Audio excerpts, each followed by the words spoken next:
Roma è la città dove vivo e si sa, Roma è famosissima in tutto il mondo, non solo per essere la capitale dell'Italia.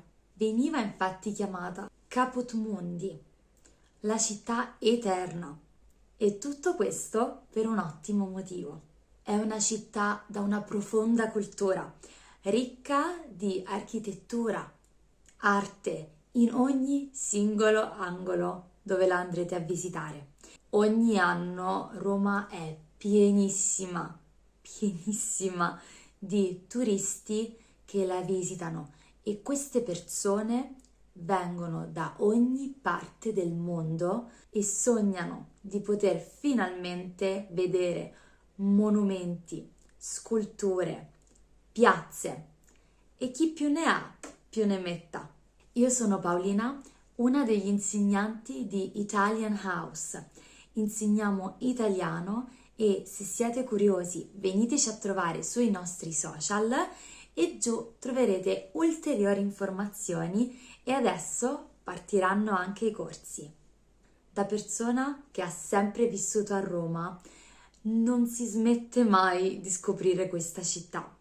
Anche se si vive qui, chiunque è del posto vi dirà che Roma è una scoperta continua. E oggi insieme vedremo da dove si può cominciare e quali sono i posti, i luoghi più importanti, simbolici e anche iconici di questa splendida città. Fate attenzione, se venite a Roma o in Italia in generale, soprattutto nel periodo primaverile ed estivo, è importantissimo essere attrezzati con occhiali da sole, un cappello, una bottiglia d'acqua, scarpe comode e tanta curiosità. Al primo posto non posso non menzionare il Colosseo. Chiamato anche Anfiteatro Flavio, è l'anfiteatro più grande del mondo. Direttamente dal periodo dei Romani, già vedendolo dall'esterno, ha uno scenario magnifico, davvero magnifico. E infatti moltissime persone vengono qui in Italia anche solo per fare una foto all'esterno del Colosseo. Questo infatti è anche un simbolo della capitale.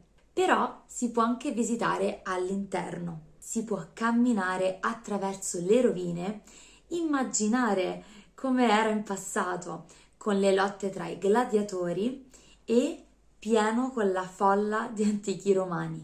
Ci sono poi tantissime fontane qui in Italia e anche a Roma è veramente pieno. Una delle più famose e più prestigiose è la Fontana di Trevi. Attenzione a non chiamarla Fontana di Trevi, è un accento molto frequente, ma si dice Fontana di Trevi. Ed è una delle fontane più famose al mondo, è stata inaugurata nel 1762. È caratterizzata da uno stile barocco. È una delle fontane più visitate, una delle tradizioni più conosciute e più frequenti è che se si va a visitare la Fontana di Trevi bisogna girarsi di spalle, quindi dando le spalle alla fontana, prendere una monetina, quindi una moneta, e lanciarla all'indietro. È un gesto che si dice porti buona fortuna e dovrebbe garantire, in teoria, a chi lancia la moneta di tornare in Italia, tornare a visitare la città eterna, uno dei modi in cui Roma viene chiamata. Alla fine del video facci sapere giù nei commenti se hai visitato uno di questi posti e se hai fatto una di queste cose, come visitare il Colosseo all'interno, lanciare la monetina dentro la Fontana di Trevi, oppure, ad esempio, se hai mai fatto la scalinata di Piazza di Spagna. Non traduciamo Spagna con Spain, sempre Piazza di Spagna, con la sua scalinata super famosa. È una delle scalinate più amate sia dai turisti sia dai romani, dalle persone del luogo. E con i suoi 136 gradini è anche questa piazza uno dei simboli di Roma. Al centro della piazza c'è una fontana, anche qui, molto famosa, la fontana della Barcaccia, realizzata dal Bernini e Gian Lorenzo, che sono nella cultura italiana, nell'arte italiana, figure molto importanti. Oltre ai gradini ci sono varie mete e destinazioni in quest'area. Ad esempio, se siete appassionati di letteratura inglese, c'è anche la casa museo Keats and Shelley Memorial House, che ho avuto anche l'opportunità di visitare e potete appunto andare dai gradini di Piazza di Spagna a visitare la casa di autori molto famosi.